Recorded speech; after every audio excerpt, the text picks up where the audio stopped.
2 ദിനവൃത്താന്തം അധ്യായം 33. മനശ്ശെ വാഴ്ച തുടങ്ങിയപ്പോൾ അവന് 12 വയസ്സായിരുന്നു. അവൻ 55 സംവത്സരം യെരുശലേമിൽ വാണു. യഹോവ ഇസ്രായേൽ മക്കളുടെ മുൻപിൽ നിന്ന് നീക്കിക്കളഞ്ഞ ജാതികളുടെ മ്ലേച്ഛതകളെപ്പോലെ അവൻ യഹോവയ്ക്ക് അനിഷ്ടമായുള്ളത് ചെയ്തു.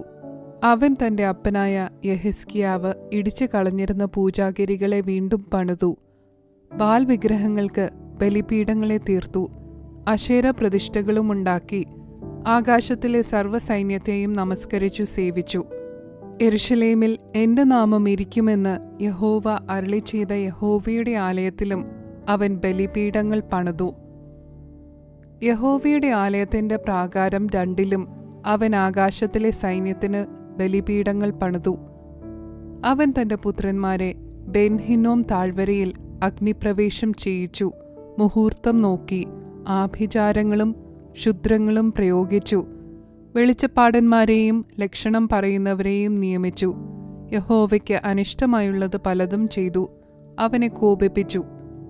താനുണ്ടാക്കിയ വിഗ്രഹപ്രതിമയെ അവൻ ദേവാലയത്തിൽ പ്രതിഷ്ഠിച്ചു. ഈ ആലയത്തെക്കുറിച്ചോ, ഈ ആലയത്തിലും ഞാൻ എല്ലാ ഇസ്രായേൽ ഗോത്രങ്ങളിലും നിന്ന് തിരഞ്ഞെടുത്തിരിക്കുന്ന യെരുശലേമിലും ഞാൻ എൻ്റെ നാമം എന്നേക്കും സ്ഥാപിക്കുമെന്നും ഞാൻ മോശെ മുഖാന്തരം ഇസ്രായേലിനോട് കൽപ്പിച്ച സകല ന്യായപ്രമാണത്തെയും ചട്ടങ്ങളെയും ന്യായങ്ങളെയും അനുസരിച്ച് നടപ്പാൻ അവർ സൂക്ഷിക്കുമെങ്കിൽ ഞാൻ നിങ്ങളുടെ പിതാക്കന്മാർക്കായി നിശ്ചയിച്ച ദേശത്തുനിന്ന് അവരുടെ കാൽ ഞാൻ ഇനി നീക്കിക്കളകയില്ല എന്നും ദൈവം ദാവീദിനോടും അവന്റെ മകനായ ശലോമോനോടും അരുളി ചെയ്തിരുന്നു. അങ്ങനെ മനശ്ശെ യഹോവ ഇസ്രായേൽ പുത്രന്മാരുടെ മുൻപിൽ നിന്ന് നശിപ്പിച്ച ജാതികൾ ചെയ്തതിലും അധികം വഷളത്വം പ്രവർത്തിപ്പാൻ തക്കവണ്ണം യഹൂദയെയും യെരുശലേം നിവാസികളെയും തെറ്റുമാറാക്കി. യഹോവ മനശ്ശെയോടും അവന്റെ ജനത്തോടും സംസാരിച്ചു, എങ്കിലും അവർ ശ്രദ്ധിച്ചില്ല. ആകയാൽ യഹോവ അശൂർ രാജാവിന്റെ സേനാധിപതിമാരെ അവരുടെ നേരെ വരുത്തി. അവർ മനശ്ശെയെ കൊളുത്തുകളാൽ പിടിച്ചു ചങ്ങലയിട്ടു ബാബേലിലേക്ക് കൊണ്ടുപോയി. കഷ്ടത്തിലായപ്പോൾ അവൻ തന്റെ ദൈവമായ യഹോവയോട് അപേക്ഷിച്ചു. തന്റെ പിതാക്കന്മാരുടെ ദൈവത്തിന്റെ മുൻപിൽ തന്നെത്താൻ ഏറ്റവും താഴ്ത്തി അവനോട് പ്രാർത്ഥിച്ചു. അവൻ അവന്റെ പ്രാർത്ഥന കൈക്കൊണ്ടു. അവന്റെ യാചന കേട്ടു. അവനെ വീണ്ടും യെരുശലേമിൽ അവന്റെ രാജത്വത്തിന് തിരിച്ചു വരുത്തി. യഹോവ തന്നെ ദൈവം എന്ന് മനശ്ശെയ്ക്ക് ബോധമായി. അതിന്റെ ശേഷം അവൻ ഗീഹോനു പടിഞ്ഞാറ് താഴ്വരയിൽ മീൻവാതിലിന്റെ പ്രവേശനം വരെ ദാവീദിന്റെ നഗരത്തിന് ഒരു പുറമതിൽ പണിതു. അവൻ അത് ഓഫേലിനു ചുറ്റും വളരെ പൊക്കത്തിൽ പണിയുകയും യഹൂദയിലെ ഉറപ്പുള്ള പട്ടണങ്ങളിൽ സേനാധിപതിമാരെ പാർപ്പിക്കുകയും ചെയ്തു. അവൻ യഹോവയുടെ ആലയത്തിൽ നിന്ന് അന്യദൈവങ്ങളെയും വിഗ്രഹത്തെയും യഹോവയുടെ ആലയം നിൽക്കുന്ന പർവ്വതത്തിലും യെരുശലേമിലും താൻ പണിതിരുന്ന സകല ബലിപീഠങ്ങളെയും നീക്കി നഗരത്തിനു പുറത്ത് എറിഞ്ഞുകളഞ്ഞു. അവൻ യഹോവയുടെ യാഗപീഠം നന്നാക്കി അതിന്മേൽ സമാധാനയാഗങ്ങളും സ്തോത്രയാഗങ്ങളും അർപ്പിച്ചു. ഇസ്രായേലിന്റെ ദൈവമായ യഹോവയെ സേവിപ്പാൻ യഹൂദയോട് കൽപ്പിച്ചു. എന്നാൽ ജനം പൂജാഗിരികളിൽ യാഗം കഴിച്ചു പോന്നു. എങ്കിലും തങ്ങളുടെ ദൈവമായ യഹോവയ്ക്ക് അത്രേ. മനശ്ശെയുടെ മറ്റുള്ള വൃത്താന്തങ്ങളും അവൻ തന്റെ ദൈവത്തോട് കഴിച്ച പ്രാർത്ഥനയും ഇസ്രായേലിന്റെ ദൈവമായ യഹോവയുടെ നാമത്തിൽ അവനോട് സംസാരിച്ച ദർശകന്മാരുടെ വചനങ്ങളും ഇസ്രായേൽ രാജാക്കന്മാരുടെ പുസ്തകത്തിൽ എഴുതിയിരിക്കുന്നു. അവന്റെ പ്രാർത്ഥനയും ദൈവം അവന്റെ പ്രാർത്ഥന കേട്ടതും അവൻ തന്നെത്താൻ താഴ്ത്തിയതിനു മുൻപേയുള്ള അവന്റെ സകല പാപവും അകൃത്യവും അവൻ പൂജാഗിരികളെ പണികയും അശേര പ്രതിഷ്ഠകളെയും വിഗ്രഹങ്ങളെയും പ്രതിഷ്ഠിക്കുകയും ചെയ്ത സ്ഥലങ്ങളും ദർശകന്മാരുടെ വൃത്താന്തത്തിൽ എഴുതിയിരിക്കുന്നു. മനശ്ശെ തന്റെ പിതാക്കന്മാരെ പോലെ നിദ്ര പ്രാപിച്ചു. അവനെ അവന്റെ അരമനയിൽ അടക്കം ചെയ്തു. അവന്റെ മകനായ ആമോൻ അവന് പകരം രാജാവായി. ആമോൻ വാഴ്ച തുടങ്ങിയപ്പോൾ അവന് 22 വയസ്സായിരുന്നു. അവൻ 2 സംവത്സരം യെരുശലേമിൽ വാണു. അവൻ തന്റെ അപ്പനായ മനശ്ശെ ചെയ്തതുപോലെ യഹോവയ്ക്ക് അനിഷ്ടമായുള്ളത് ചെയ്തു. തന്റെ അപ്പനായ മനശ്ശെ ഉണ്ടാക്കിയ സകല വിഗ്രഹങ്ങൾക്കും ആമോൻ ബലി കഴിച്ചു അവയെ സേവിച്ചു. തന്റെ അപ്പനായ മനശ്ശെ തന്നെത്താൻ യഹോവയുടെ മുൻപാകെ താഴ്ത്തിയതുപോലെ അവൻ തന്നെത്താൻ താഴ്ത്തിയില്ല. ആമോൻ മേൽക്കുമേൽ അകൃത്യം ചെയ്തതേയുള്ളൂ. അവന്റെ ഭൃത്യന്മാർ അവന്റെ നേരെ കൂട്ടുകെട്ടുണ്ടാക്കി അവനെ അവന്റെ നേരെ അരമനയിൽ വെച്ച് കൊന്നുകളഞ്ഞു. എന്നാൽ ദേശത്തെ ജനം ആമോൻ രാജാവിന്റെ നേരെ കൂട്ടുകെട്ടുണ്ടാക്കിയവരെയൊക്കെയും കൊന്നുകളഞ്ഞു. ദേശത്തെ ജനം അവന്റെ മകനായ യോശിയാവെ അവന് പകരം രാജാവാക്കി. 2 ദിനവൃത്താന്തം അധ്യായം 34. യോശിയാവ് വാഴ്ച തുടങ്ങിയപ്പോൾ അവന് 8 വയസ്സായിരുന്നു. അവൻ 31 സംവത്സരം യെരൂശലേമിൽ വാണു. അവൻ യഹോവയ്ക്ക് പ്രസാദമായുള്ളത് ചെയ്തു. തന്റെ പിതാവായ ദാവീദിന്റെ വഴികളിൽ വലത്തോട്ടോ ഇടത്തോട്ടോ മാറാതെ നടന്നു. അവന്റെ വാഴ്ചയുടെ 8-ാം ആണ്ടിൽ അവന്റെ യൗവനത്തിൽ തന്നെ അവൻ തന്റെ പിതാവായ ദാവീദിന്റെ ദൈവത്തെ അന്വേഷിച്ചു തുടങ്ങി. 12-ാം ആണ്ടിൽ അവൻ പൂജാഗിരികളെയും അശേര പ്രതിഷ്ഠകളെയും വിഗ്രഹങ്ങളെയും ബിംബങ്ങളെയും നീക്കി യഹൂദയെയും യെരൂശലേമിനെയും വെടിപ്പാക്കുവാൻ തുടങ്ങി. അവൻ കാൺകെ അവർ ബാൽ വിഗ്രഹങ്ങളുടെ ബലിപീഠങ്ങളെ ഇടിച്ചു കളഞ്ഞു. അവയ്ക്ക് മീതെയുള്ള സൂര്യസ്തംഭങ്ങളെ അവൻ വെട്ടിക്കളഞ്ഞു. അശേര പ്രതിഷ്ഠകളെയും വിഗ്രഹങ്ങളെയും ബിംബങ്ങളെയും തകർത്തു പൊടിയാക്കി അവയ്ക്ക് ബലി കഴിച്ചവരുടെ കല്ലറകളിന്മേൽ വിതറിച്ചു. അവൻ പൂജാഗിരികളുടെ അസ്ഥികളെ അവരുടെ ബലിപീഠങ്ങളിന്മേൽ ദഹിപ്പിക്കുകയും യഹൂദയെയും യെരൂശലേമിനെയും വെടിപ്പാക്കുകയും ചെയ്തു. അങ്ങനെ തന്നെ അവൻ മനശ്ശെയുടെയും എഫ്രയീമിന്റെയും ശിമിയോന്റെയും പട്ടണങ്ങളിൽ നഫ്താലി വരെയും ചുറ്റിലും അവരുടെ ശൂന്യസ്ഥലങ്ങളിൽ ചെയ്തു. അവൻ ബലിപീഠങ്ങളെ ഇടിച്ചു, അശേര പ്രതിഷ്ഠകളെയും വിഗ്രഹങ്ങളെയുമെല്ലാം തകർത്തു പൊടിയാക്കി. ഇസ്രായേൽ ദേശത്ത് എല്ലായിടവും സകല സൂര്യസ്തംഭങ്ങളെയും വെട്ടിക്കളഞ്ഞു. യെരൂശലേമിലേക്ക് മടങ്ങിപ്പോന്നു. അവന്റെ വാഴ്ചയുടെ 18-ാം ആണ്ടിൽ ദേശത്തെയും ആലയത്തെയും വെടിപ്പാക്കിയ ശേഷം അവൻ അസല്യാവിന്റെ മകനായ ശാഫാനെയും നഗരാധിപതിയായ മയശയാവെയും യോവാഷിന്റെ മകനായ രായസക്കാരൻ യോവാഹിനെയും തന്റെ ദൈവമായ യഹോവയുടെ ആലയത്തിന്റെ അറ്റകുറ്റം തീർപ്പാൻ നിയോഗിച്ചു. അവർ മഹാപുരോഹിതനായ ഹിൽക്കിയാവിന്റെ അടുക്കൽ ചെന്നപ്പോൾ വാതിൽ കാവൽക്കാരായ ലേവ്യർ മനശ്ശെയോടും എഫ്രയീമിനോടും ശേഷമുള്ള എല്ലാ ഇസ്രായേലിനോടും എല്ലാ യഹൂദയോടും ബെന്യാമീനോടും യെരൂശലേം നിവാസികളോടും പിരിച്ചെടുത്ത് ദേവാലയത്തിൽ അടച്ചിരുന്ന ദ്രവ്യം ഏൽപ്പിച്ചു കൊടുത്തു. അവർ അത് യഹോവയുടെ ആലയത്തിൽ വേല ചെയ്യിക്കുന്ന മേൽവിചാരകന്മാരുടെ കയ്യിലും അവർ യഹോവയുടെ ആലയത്തിന്റെ അറ്റകുറ്റം തീർത്ത് നന്നാക്കുവാൻ ആലയത്തിൽ പണി ചെയ്യുന്ന പണിക്കാർക്കും കൊടുത്തു. ചെത്തിയ കല്ല്, ചേർപ്പ് പണിക്ക് മരവും വാങ്ങേണ്ടതിനും യഹൂദ രാജാക്കന്മാർ നശിപ്പിച്ചിരുന്ന കെട്ടിടങ്ങൾക്ക് തുലാങ്ങൾ വയ്ക്കേണ്ടതിന് ആശാരികൾക്കും പണിക്കാർക്കും തന്നെ. ആ പുരുഷന്മാർ വിശ്വാസത്തിന്മേൽ പ്രവർത്തിച്ചു. മെരാര്യരിൽ യഹത്ത്, ഒബദ്യാവ് എന്ന ലേവ്യരും പണി നടത്തുവാൻ കെഹാത്യരിൽ സെക്കരിയാവും മെഷുല്ലാമും വാദ്യപ്രയോഗത്തിൽ സാമർഥ്യമുള്ള സകല ലേവ്യരും അവരുടെ മേൽവിചാരകന്മാരായിരുന്നു. അവർ ചുമട്ടുകാർക്കും അതത് വേല ചെയ്യുന്ന എല്ലാ പണിക്കാർക്കും മേൽവിചാരകന്മാരായിരുന്നു. ലേവ്യരിൽ ചിലർ എഴുത്തുകാരും ഉദ്യോഗസ്ഥന്മാരും വാതിൽ കാവൽക്കാരുമായിരുന്നു. അവർ യഹോവയുടെ ആലയത്തിൽ പിരിഞ്ഞു കിട്ടിയ ദ്രവ്യം പുറത്തെടുത്തപ്പോൾ ഹിൽക്കിയാ പുരോഹിതൻ യഹോവ മോശെ മുഖാന്തരം കൊടുത്ത ന്യായപ്രമാണ പുസ്തകം കണ്ടെത്തി. ഹിൽക്കിയാവ് രായസക്കാരനായ ശാഫാനോട്, ഞാൻ യഹോവയുടെ ആലയത്തിൽ ന്യായപ്രമാണ പുസ്തകം കണ്ടെത്തിയിരിക്കുന്നു എന്ന് പറഞ്ഞു. ഹിൽക്കിയാവ് പുസ്തകം ഷാഫാന്റെ കയ്യിൽ കൊടുത്തു. ഷാഫാൻ പുസ്തകം രാജാവിന്റെ അടുക്കൽ കൊണ്ടുചെന്നു. രാജസന്നിധിയിൽ ബോധിപ്പിച്ചത് അടിയങ്ങൾക്ക് കൽപ്പന തന്നതുപോലെയൊക്കെയും ചെയ്തിരിക്കുന്നു. യഹോവയുടെ ആലയത്തിൽ കണ്ട ദ്രവ്യം പുറത്തെടുത്ത് വിചാരകന്മാരുടെ കയ്യിലും വേലക്കാരുടെ കയ്യിലും കൊടുത്തിരിക്കുന്നു. രായസക്കാരനായ ഷാഫാൻ രാജാവിനോട്, ഹിൽക്കിയാ പുരോഹിതൻ ഒരു പുസ്തകം എന്റെ കയ്യിൽ തന്നിരിക്കുന്നു എന്നും ബോധിപ്പിച്ചു.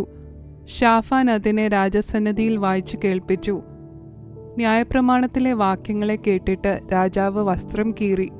രാജാവ് ഹിൽക്കിയാവോടും ഷാഫാന്റെ മകൻ അഹീക്കാമിനോടും മീഖയുടെ മകൻ അബ്ദോനോടും രായസക്കാരനായ ഷാഫാനോടും രാജഭൃത്യനായ അസായാവോടും കൽപ്പിച്ചതെന്തെന്നാൽ, നിങ്ങൾ ചെന്ന് കണ്ടുകിട്ടിയിരിക്കുന്ന ഈ പുസ്തകത്തിലെ വാക്യങ്ങളെക്കുറിച്ച് എനിക്കും ഇസ്രായേലിലും യഹൂദയിലും ശേഷിപ്പിച്ചിരിക്കുന്നവർക്കും വേണ്ടി യഹോവയോട് അരുളപ്പാട് ചോദിപ്പീൻ.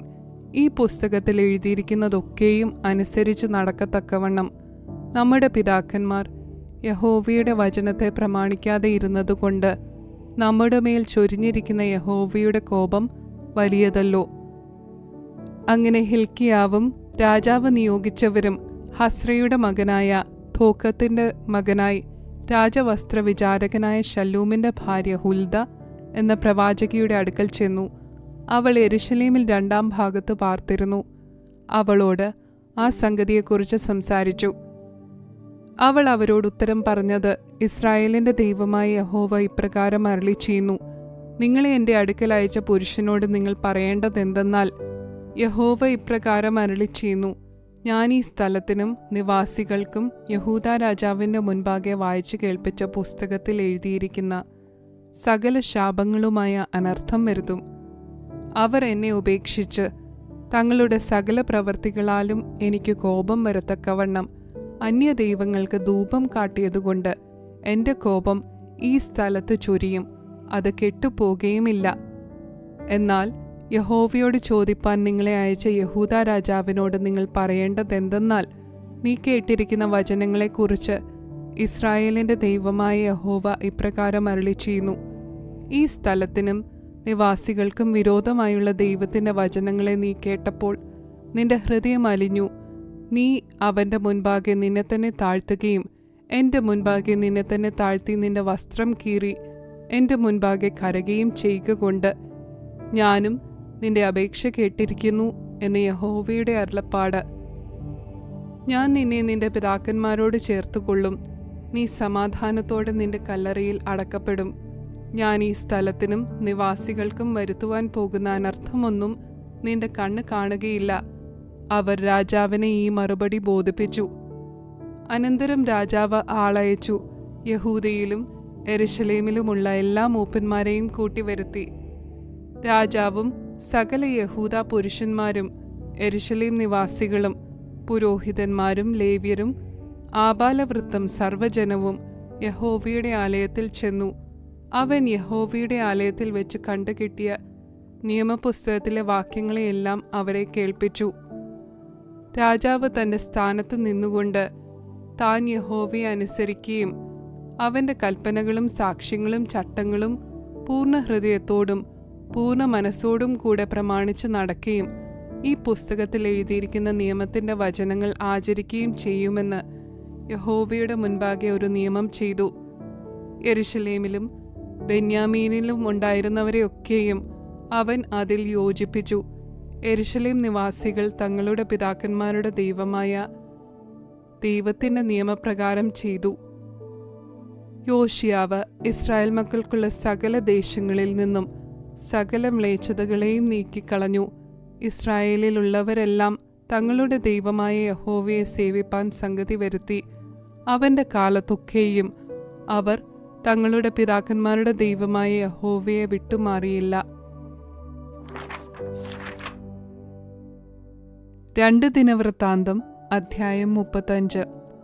അനന്തരം യോശിയാവ് യെരുശലേമിൽ യഹോവയ്ക്ക് ഒരു പെസഹ ആചരിച്ചു. 1-ാം മാസം 14-ാം തീയതി അവർ പെസഹ അറുത്തു. അവൻ പുരോഹിതന്മാരെ താന്താങ്ങളുടെ വേലയ്ക്ക് നിർത്തി. യഹോവയുടെ ആലയത്തിലെ ശുശ്രൂഷയ്ക്കായി അവരെ ധൈര്യപ്പെടുത്തി. അവൻ എല്ലാ ഇസ്രായേലിനും ഉപാധ്യായന്മാരും യഹോവയ്ക്ക് വിശുദ്ധന്മാരുമായ ലേവ്യരോട് പറഞ്ഞത്, ഇസ്രായേൽ രാജാവായ ദാവീദിന്റെ മകൻ ശലോമോൻ പണിത ആലയത്തിൽ വിശുദ്ധ പെട്ടകം വെപ്പീൻ. ഇനി അത് നിങ്ങളുടെ തോളുകൾക്ക് ഭാരമായിരിക്കരുത്. നിങ്ങളുടെ ദൈവമായ യഹോവയെയും അവന്റെ ജനമായ ഇസ്രായേലിനെയും സേവിച്ചു കൊള്ളുവീൻ. ഇസ്രായേൽ രാജാവായ ദാവീദിന്റെയും അവന്റെ മകനായ ശലോമോന്റെയും എഴുത്തുകളിൽ കാണും പോലെ പിതൃഭവനം പിതൃഭവനമായും കൂറുകൂറായി നിങ്ങളെ തന്നെ ക്രമപ്പെടുത്തുവീൻ. നിങ്ങളുടെ സഹോദരന്മാരായ ജനത്തിന്റെ പിതൃഭവന വിഭാഗം അനുസരിച്ച് ഓരോന്നിന് ലേവ്യരുടെ ഓരോ പിതൃഭവന ഭാഗം വരുവാൻ തക്കവണ്ണം വിശുദ്ധ മന്ദിരത്തെങ്കിൽ നിന്നുകൊള്ളുവീൻ. ഇങ്ങനെ നിങ്ങൾ പെസഹ അറുത്ത് നിങ്ങളെ തന്നെ വിശുദ്ധീകരിക്കുകയും മോശെ മുഖാന്തരമുണ്ടായ യഹോവയുടെ അരുളപ്പാട് നിങ്ങളുടെ സഹോദരന്മാർ അനുസരിക്കേണ്ടതിന് അവരെ ഒരുക്കുകയും ചെയ്യുവീൻ. യോശിയാവ് അവിടെ ഉണ്ടായിരുന്ന എല്ലാവർക്കും വേണ്ടി പെസഹ യാഗങ്ങൾക്കായിട്ട് രാജാവിൻ്റെ വക ആട്ടിൻകൂട്ടത്തിൽ നിന്ന് ആകെ 30,000 കുഞ്ഞാടിനെയും വെള്ളാട്ടിൻകുട്ടിയെയും 3000 കാളയെയും ജനത്തിന് കൊടുത്തു. അവന്റെ പ്രഭുക്കന്മാരും ജനത്തിനും പുരോഹിതന്മാർക്കും ലേവ്യർക്കും ഔദാര്യത്തോടെ കൊടുത്തു. ദേവാലയ പ്രമാണികളായ ഹിൽക്കിയാവും സെക്കരിയാവും യെഹിയേലും പുരോഹിതന്മാർക്ക് പെസഹ യാഗങ്ങൾക്കായിട്ട് 2600 കുഞ്ഞാടിനെയും 300 കാളയെയും കൊടുത്തു. കോനന്യാവും അവന്റെ സഹോദരന്മാരായ ശെമയ്യാവും നെഥനയേലും ലേവ്യരുടെ പ്രഭുക്കന്മാരായ ഹസബ്യാവും യെഹിയേലും യോസാബാദും ലേവ്യർക്ക് പെസഹ യാഗങ്ങൾക്കായിട്ട് 5000 കുഞ്ഞാടിനെയും 500 കാളയെയും കൊടുത്തു.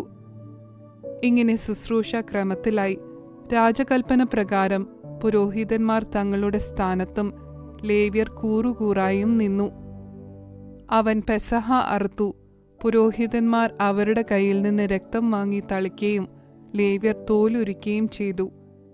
പിന്നെ മോശയുടെ പുസ്തകത്തിൽ എഴുതിയിരിക്കുന്നത് പോലെ യഹോവയ്ക്ക് അർപ്പിക്കേണ്ടതിന് അവർ ജനത്തിന്റെ പിതൃഭവന വിഭാഗം അനുസരിച്ച് കൊടുപ്പാൻ തക്കവണ്ണം ഹോമയാഗത്തെയും അങ്ങനെ തന്നെ കാളകളെയും നീക്കിവെച്ചു. അവർ വിധി പോലെ പെസഹയെ തീയിൽ ചുട്ടു. നിവേദിതങ്ങളെ കലങ്ങളിലും കുട്ടകങ്ങളിലും ചട്ടികളിലും വേവിച്ചു. സർവ്വജനത്തിനും വേഗത്തിൽ വിളമ്പിക്കൊടുത്തു. പിന്നെ അവർ തങ്ങൾക്കും പുരോഹിതന്മാർക്കും വേണ്ടി ഒരുക്കി. അഹരോന്യരായ പുരോഹിതന്മാർ ഹോമയാഗങ്ങളും മേധസ്സും അർപ്പിക്കുന്നതിൽ രാത്രി വരെ അധ്വാനിച്ചിരുന്നതുകൊണ്ട് ലേവ്യർ തങ്ങൾക്കും അഹരോന്യരായ പുരോഹിതന്മാർക്കും വേണ്ടി ഒരുക്കി. ആസാഫ്യരായ സംഗീതക്കാർ ദാവീദിന്റെയും ആസാഫിന്റെയും ഹേമാന്റെയും രാജാവിന്റെയും ദർശകനായ യദൂദൂന്റെയും കൽപ്പന പ്രകാരം തങ്ങളുടെ സ്ഥാനത്തും വാതിൽ കാവൽക്കാർ അതത് വാതിൽക്കലും നിന്നു. അവർക്ക് തങ്ങളുടെ ശുശ്രൂഷ വിട്ടുപോകുവാൻ ആവശ്യമില്ലായിരുന്നു. അവരുടെ സഹോദരന്മാരായ ലേവ്യർ അവർക്ക് ഒരുക്കിക്കൊടുത്തു. ഇങ്ങനെ യോശിയ രാജാവിന്റെ കൽപ്പന പ്രകാരം പെസഹ ആചരിപ്പാനും യഹോവയുടെ യാഗപീഠത്തിന്മേൽ ഹോമയാഗങ്ങൾ അർപ്പിപ്പാനും വേണ്ടിയുള്ള യഹോവയുടെ സകല ശുശ്രൂഷയും അന്ന് ക്രമത്തിലായി.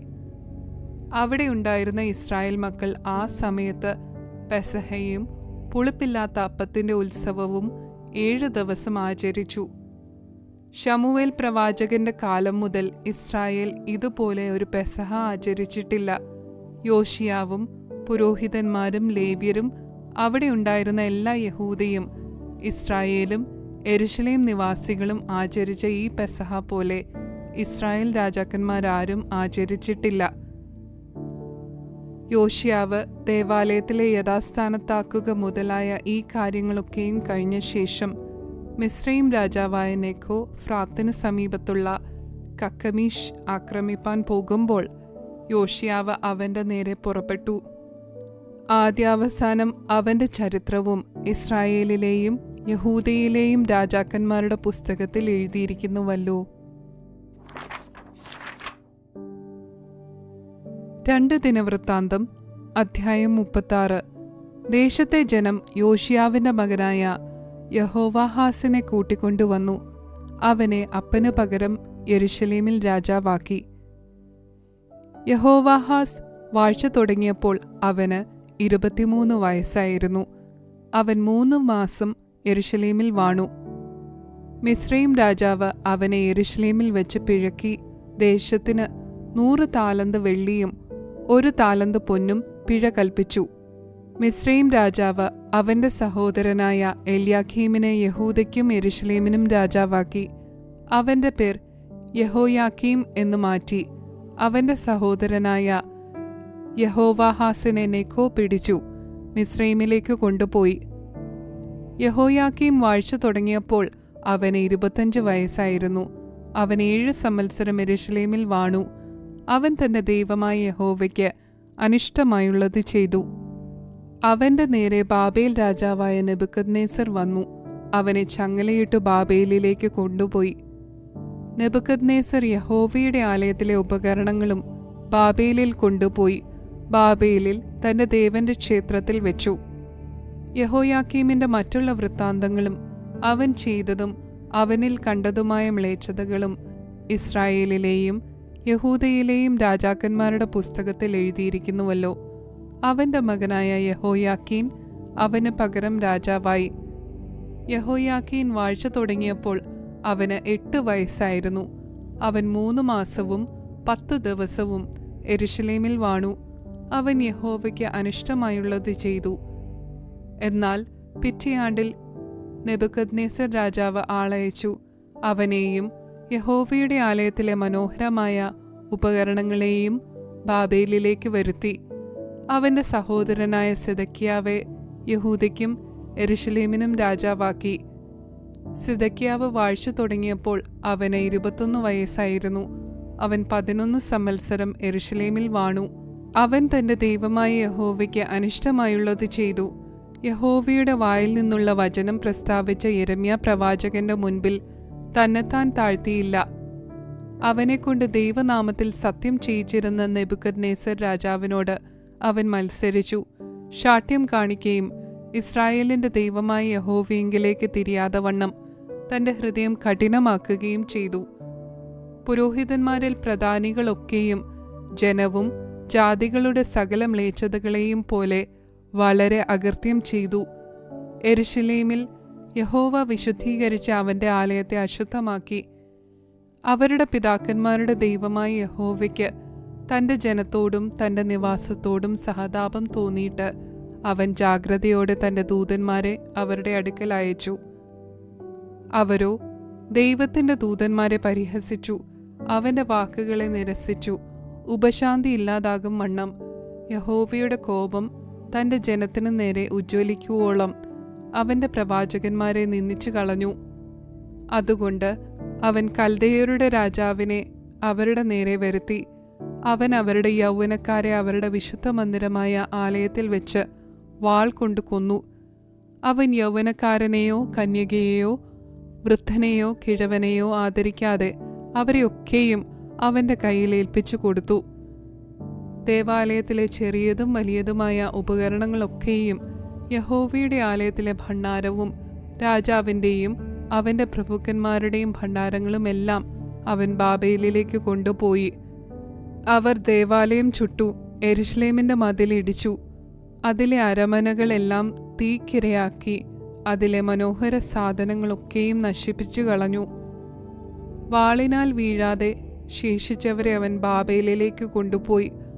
പാസി രാജ്യത്തിന് ആധിപത്യം സിദ്ധിക്കും വരെ അവർ അവിടെ അവനും അവന്റെ പുത്രന്മാർക്കും അടിമകളായിരുന്നു. യിരെമ്യാ മുഖാന്തരമുണ്ടായ യഹോവയുടെ വചനം നിവൃത്തിയാകേണ്ടതിന് ദേശം അതിന്റെ ശബത്തുകളെ അനുഭവിച്ച് കഴിയുവോളം തന്നെ 70 സംവത്സരം തികയുവോളം അത് ശൂന്യമായി കിടന്ന കാലമൊക്കെയും ശബത്ത് അനുഭവിച്ചു. എന്നാൽ യിരെമ്യാ മുഖാന്തരമുണ്ടായ യഹോവയുടെ വചനം നിവൃത്തിയാകേണ്ടതിന് പാഴ്സി രാജാവായ കോരശിന്റെ 1-ാം ആണ്ടിൽ യഹോവ പാഴ്സി രാജാവായ കോരശിന്റെ മനസ്സുണർത്തി. അവൻ തന്റെ രാജ്യത്തെല്ലായിടവും ഒരു വിളംബരം പ്രസിദ്ധമാക്കി രേഖാമൂലം പരസ്യം ചെയ്തതെന്തെന്നാൽ, പാഴ്സി രാജാവായ കോരശ് ഇപ്രകാരം കൽപ്പിക്കുന്നു: സ്വർഗത്തിലെ ദൈവമായ യഹോവ ഭൂമിയിലെ സകല രാജ്യങ്ങളെയും എനിക്ക് തന്നിരിക്കുന്നു. യഹൂദയിലെ യെരൂശലേമിൽ അവന് ഒരാലയം പണിവാൻ അവനെന്നോട് കൽപ്പിച്ചുമിരിക്കുന്നു. നിങ്ങളിൽ അവന്റെ ജനമായിട്ട് ആരെങ്കിലും ഉണ്ടെങ്കിൽ അവന്റെ ദൈവമായ യഹോവ അവനോടുകൂടെ ഇരിക്കട്ടെ. അവൻ യാത്ര പുറപ്പെടട്ടെ.